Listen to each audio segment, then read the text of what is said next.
Cinemalaya 2023 full-length and short films will be announced during the Cinemalaya Awards Night on August 13, 2023. Join us on August 13, 2023 at 7 o'clock for the Cinemalaya Awards Night. Hello, good evening everyone, and I'm Tony Go. I will be your moderator for today for Cinemalaya 19 Talkback Session 4, Rookie. And then we are fortunate that we are with here, first of all, the director of Rookie, Samantha Lee. Hello, welcome, congratulations. We are also joined by the screenplay writer, Natts Jadaone. Hello. And of course, our associate producer, Angel Tomas. Woohoo!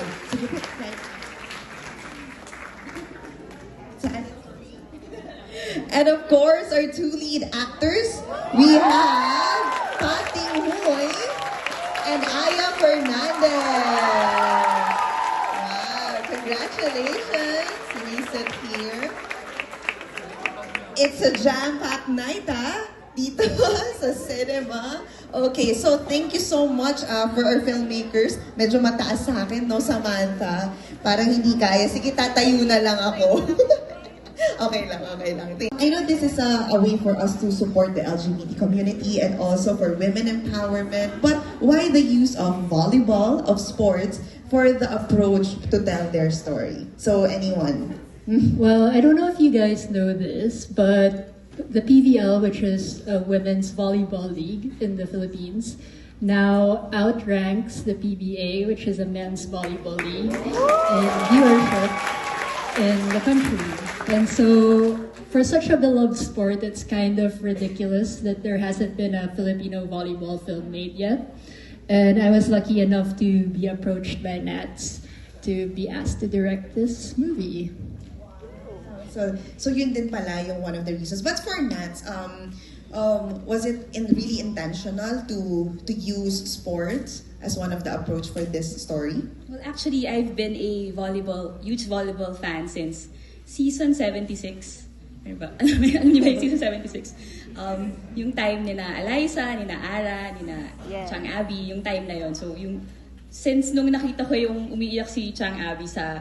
Actually, nadaanan ko lang sa free TV kasi biglang pinalabas ng ABS-CBN yung finals ng volleyball. Hindi talaga ako volleyball fan. Tapos na-curious ako kasi grabe yung iyak ni Chang Abby nun, if may mga fans ito naalala nyo. So habang gumangawa siya. Tapos na-curious ako parang, bakit siya umiiyak? Kahit second place, parang okay pa rin, achievement pa rin yun. And then nalaman ko yung story ng La Salle and Ateneo rivalry. And then ever since sabi ko, okay, aabangan ko tong team na to next year. And I've been a fan ever since. And then pag nanonood kasi kayo ng volleyball, sobrang daming parang mga side eye, may mga swag. Sobrang entertaining niya. So, parang may na-form na story in my head. You know, fanfic, yung mga ganun type. So, may na-form na parang short story in my head of high school rivals. Na parang no dialogue siya na short film. Tapos, puro tinginan lang. Pero alam mo may tension. May tension between them. And then mag-e-end yung game. Tapos, mag-shake hands sila. And then they part ways. Kasi nga, forbidden yung love nila. So, yun yung short film in my head. And then, nung nagkaroon ng call for Cinemalaya for parang unique stories, I was thinking na to turn this short film into a full-length film since wala pang volleyball film in the Philippines. And then yun. And then I approached si Direk Sam. Wow, that's a great start, no? Pero sobrang ganda, di ba? From a simple, as a fan, and then a short film, and then into a full length. Ang ganda lang kung paano siya nabuo. Okay, and then we just notice how the chemistry of our two actors are really seen on screen. So actually, I want to ask then our director and also our actors, what was the process of, building up this chemistry on screen? Sino dito na nakakita ng original Rookie casting call? No one? Oh, meron daw ba? Wala. Hala, walang nagpa-follow sa ads. Pero naghanap talaga kasi kami ng real, maraming criteria yung casting call na yun. So we wanted like a real volleyball player, we wanted someone 5'10", pero yeah, actual POC pattern. So tangkad pa ako sa kanya. And then we wanted like a queer person, etc., etc. So there were many things that she had to satisfy aside from being a really good volleyball player. And so that was to build chemistry, you need the first element. And so Pat was the first element. So after we found Pat, the process was then like, okay, we need to find someone who Pat has the most chemistry with. And then that's how we found Aya. Pero in terms of building, I didn't have a problem building chemistry because we went through that. Like we sent out an intention that we need to find someone this person has chemistry with. And once we found it, it kind of got easier. Actually, yung problem niya is masyadong malala yung chemistry nila na dun sa earlier parts of the film. Sabi ko pa, hoy, hindi pa kayo friends dito. Bakit ang sweet-sweet niya na? So may mga ganang reminders. Yeah, that had to be said kasi it got too much. I mean, I'm a fan of awkward tension, and so we needed to find ways. Instead of finding ways to develop the chemistry, I needed to find ways to develop the awkward tensions. It was a good problem to have. Oh, thank you. Thank you for that, Sam. Anyone from our audiences who would love to ask anything or comment? Meron ba? Okay, sige. Maybe from the actors, alam niyo po ba, trivia, si Pat is really a volleyball player. And an architect daw pala. Wow, grabe naman yung credentials ni Pat. Okay, so, and is it your first time, Pat, to act on a film? Yeah, it's my first time ever. Yay! Oh, wow. So how was it? How was your first experience in acting a full-length film? It was surreal. As in, until today, na even after I saw myself on the big screen, like, hindi pa rin siya nagsisink in. It's such a great experience to be working alongside these amazing women. Also with the cast and crew, because they're so amazing, and talagang grabe yung support namin sa isa't isa. And I came from like an office, corporate setting before this, and during that time, parang dinidream ko lang na what if kayo mag-artista ako? Pero I don't know how. Like, I didn't know how. So, sige, tabi ko na lang yung dream na yun. Tapos, bahala na whatever comes my way. Diba yung pagiging volleyball player mo pa ang nagdala sa'yo dito sa iyong first full-length film. Thank you, Pat. And you know what I've noticed also dun sa ginawa ni Pat, the most crucial thing in the film also, yung sa abuse, and that was really beautiful on how you stood up, diba, with all the girls, and now they're voicing out, diba, they're mga hinanaing nila yung mga feelings nila, and because of that act nung character ni Pat, diba, nagsimula na mag-open up yung girls, and then that is one of the most beautiful thing na nangyari dito sa Rookie, diba, that opening up of an abuse. So, thank you for that, Pat. And now we have Aya, diba, a great co-actor also with Pat. So, how was it working? Alam ko, nagkaroon ka ng mga trainings. Diba? Kanina, nagkukwentuhan tayo, nagkaroon ka ng training. So what were the processes that you went through to prepare for your role? Number one, the volleyball part. I really trained one-on-one with a volleyball coach who also directed the choreography of the scenes. Am I right? Yeah, her name is Karina Dakanay. And then, this is my first film also, and I really learned a lot. We also went through workshops, and then Jana may be the team captain in Rookie, but when we were on set, sila talaga yung bumubuhat sa akin na they were able to make it seem like I'm the best of the best. So sila talaga po yung magaling. So yung kasama niyo sa team were really volleyball players? Yes, everyone was a volleyball player. Although I was an athlete, but volleyball is definitely not my main sport. But best effort, blood, sweat, and tears to play Jana. It was a big shoes to fill in. So yun. And I'm just really blessed na they're volleyball players. So yung scenes na dapat si Jana yung magaling, siya yung bano. But other way around, na parang sabi ko, Pat, wag mong iganyan kasi parang masyadong magaling. Tapos sasabihan niya ako na yung form ganito, okay. So ganun, baliktad siya. So I'm just really blessed to be surrounded by very talented, and as well as si Direk, very siya. So ganun. Ganda, collaboration, team up. May team talaga na nabuo, no, with the cast and the crew. Ayun, meron tayong question dito. Pwede ba natin siyang abutan ng mikropono? Thank you. Samantha, what do you think you have left to kind of teach the world about lesbian relationships or, you know, right? Like, di ba, sabi nila, okay, this is not the typical lesbian film. There's no disapproving parent, there's no, I didn't watch the whole film yet, but I will. You know, but we know there's a history of other films that have come beforehand. And, you know, there's also weaknesses to the whole idea na just tell the story like a regular story because they just happen to be lesbians. So what do you think is there that's left to teach the world about? And especially stuff that's counterintuitive? I think in general, the reason why my films in general, well, I don't delve on coming out. It's always I want my films to be aspirational. Like, this is what you have to look forward to when you do get to come out, or are privileged enough to do that. And so, by doing so, it's not really, I hope to be able to encourage a deeper understanding and empathy for the LGBTQ plus community, in the sense na, actually, same lang naman pala tayo. Kinikilig ka din, natutorpe ka din, nainis ka din sa mga teammates, etc., etc. So it's like, by not othering the characters of my film, I hope to be able to say, you know what?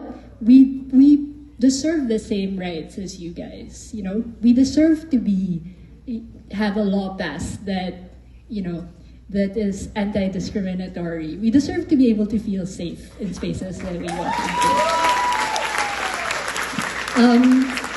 So, but that being said, right, personally as a director, gusto ko gumawa ng heist film. I want to make a film about a queer female family. I want to make a film about older queer women. There's still so much to explore. So sana talaga supportahan niyo yung Rookie so that we get to tell more stories like this.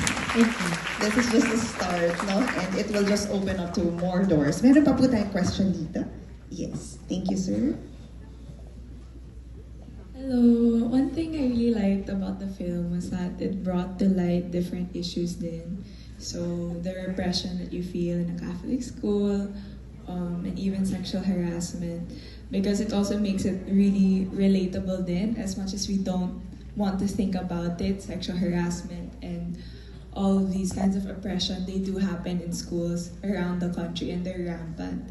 So I want to ask, how did that decision come about to include those heavy themes, given you know, the genre of the movie is essentially like a romantic comedy and you wanted to make it uplifting and aspirational, as you said? So I don't think it's exclusively one or the either. So I've always said that I use romantic comedies as Trojan horses for the deeper societal issues that I want to tackle. So for Billy and Emma, it was abortion and women's rights. For Sleep With Me, it was disability rights. And now for Rookie, it's sexual harassment. So I don't think it's one or the either, especially in volleyball, where this is a very common issue. It would be unfair of us to write a volleyball film and only portraying the good parts of volleyball, especially since so much young women are going through this and so much men are doing this and getting away unscathed. So I think it was important for us to be able to use the platform that we are given, both to bring joy and awareness to all things volleyball. Maybe Natts would like to add? Well, mentioned that the direct namin in an interview that more than just a queer film, so Rookie is also a feminist film. And while researching for the script, I came upon this statistic. Hindi ko sure kung updated na, pero in 2019, parang 3 out of 5 women are harassed daily. So ganung rate. Even sa streets, merong harassment. So sobrang pressing issue ng harassment. And I think parang perfect evidence kasi it's about girls, it's about women in general. And sa sports world pa lang, sobrang rampant din yung harassment. Pero hindi mo kailangan maging athlete, hindi ba kailangan maging queer para ma-harass? Parang everyone experiences it. Kahit yung simple catcalling is harassment. So I want to touch on those issues, pero parang carefully cloaked siya into this love story. Yun. Thank you. Thank you for that. Oh, we have two more and then another po doon. Siguro dito, ayun. Thank you, sir. Lapitan nyo na lang po sila. Sorry. Ayun. So first, I'd like to commend everyone for producing such a great movie. I think everyone can attest to that right now. With that being said, I'd just like to ask, I'm very curious, what is the major setback that you have encountered while producing this film? Yes. Our producer Angel's first talkback, so please give her a round of applause. Yes, magandang tanongin din ng mga producers in this talkback. So sila kasi yung nakakasalo ng lahat ng mga ganyan. So Angel, please. Sis naman, ba't ka pa nagtanong? Charot. Kala ko tiga-palakpak lang ako dito. First of all, hindi madaling gawa ng sports film in 9 days. I had to... Yeah, we shot everything in 9 days. And if you ask Natts and Sam, I asked them to cut down 10 sequences. 20 sequences. So, we had to cut down a lot of volleyball games then. And we had to focus on kung ano ba talaga yung importanteng parts ng pelikula. And I'm glad na this is the product. Wow!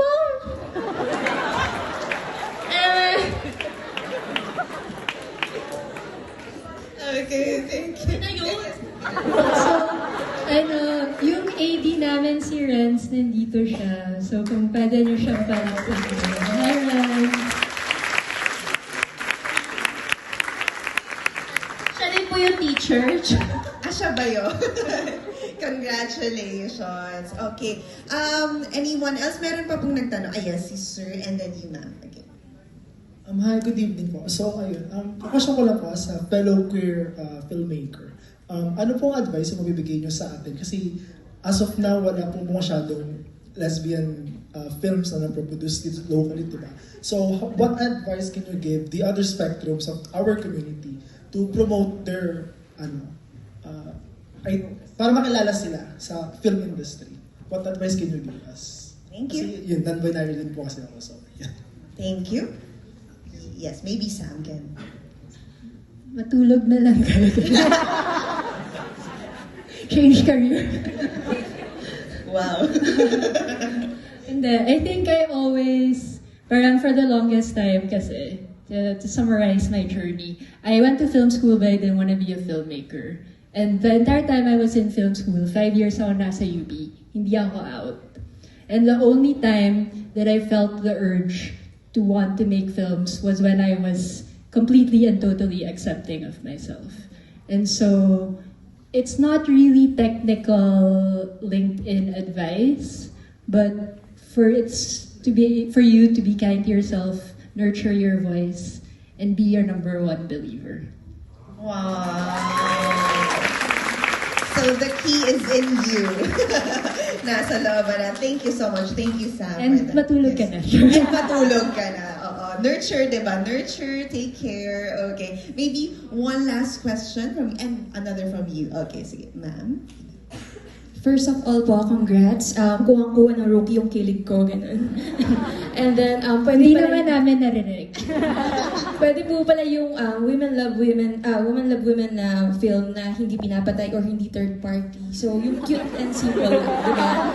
Ayun po. Congrats po sa film. Then, ang question ko po is, para sa actors po, for Aya, since nasa showbiz ka na po, what made you say yes po dito sa role as Jana? Siyempre, nasa showbiz, hindi lahat tumatanggap ng role as a queer, diba po, or lesbian, ganyan. And then for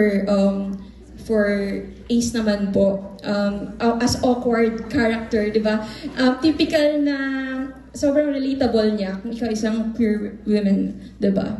So, ano po yung characterization mo dun sa role mo po, yung process mo lang. Ayun po.